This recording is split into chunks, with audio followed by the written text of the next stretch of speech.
Don't worry about winter, it's the shortest season. Hey there, stargazers. I'm Dean Regas, astronomer for the Cincinnati Observatory. And I'm James Albury from the Kika Silva Plot Planetarium in Gainesville, Florida. And I'm Marlene Hidalgo, science teacher from Miami-Dade County, Florida. Yes, you heard right. Winter for the Northern Hemisphere is the shortest season of the entire year.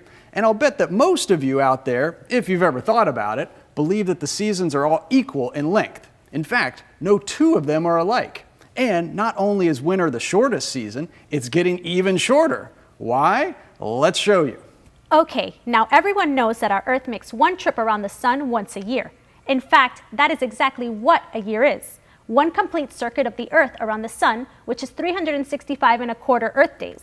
And according to Kepler's law of motion, the closer an object is to the sun, the faster it will travel. Any planet closer to the sun than our Earth will travel faster and have a shorter year. And the closest planet to the sun, Mercury, zips around the sun once every 88 Earth days. So 1 year on Mercury is 88 Earth days long. At the other extreme, the most distant planet, Neptune, takes almost 165 Earth years to make one trip around the sun. So one Neptune year is 165 Earth years. In fact, Neptune has only completed one orbit since it was discovered.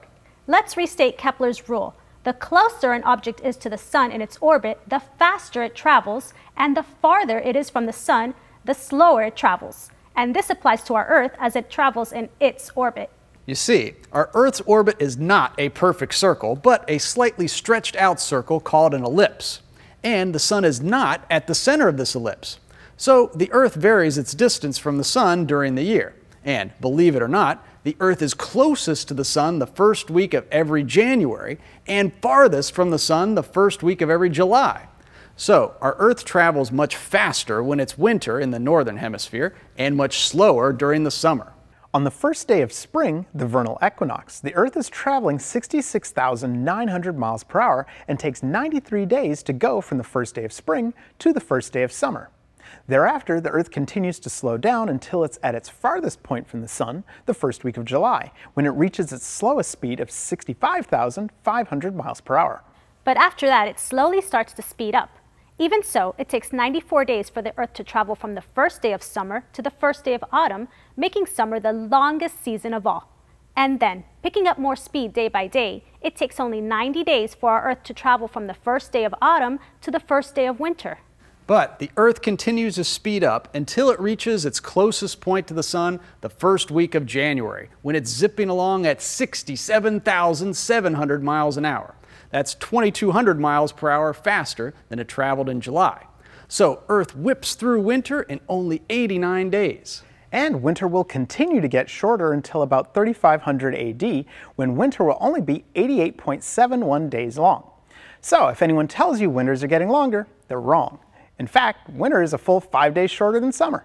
And while you're outside looking up on these crisp, clear winter nights, be sure to catch the moon and Jupiter on Monday evening, January 21st, when a 10-day-old waxing gibbous moon will be about a degree away from Jupiter. There's an overload of bright stars in this area. Aldebaran is just below Jupiter. There's Betelgeuse, then Rigel, Sirius below that, and then back up to Procyon, then Castor and Pollux, and topping it all off, Capella. This is the best time of year to see the brightest stars of the year, and we don't want you to miss it. The night skies of winter don't last all that long. Even so, if it's still too long for you, take comfort in the fact that if you lived on Neptune, winter would last about 40 Earth years, which would mean you'd really have to bundle up as you keep looking up.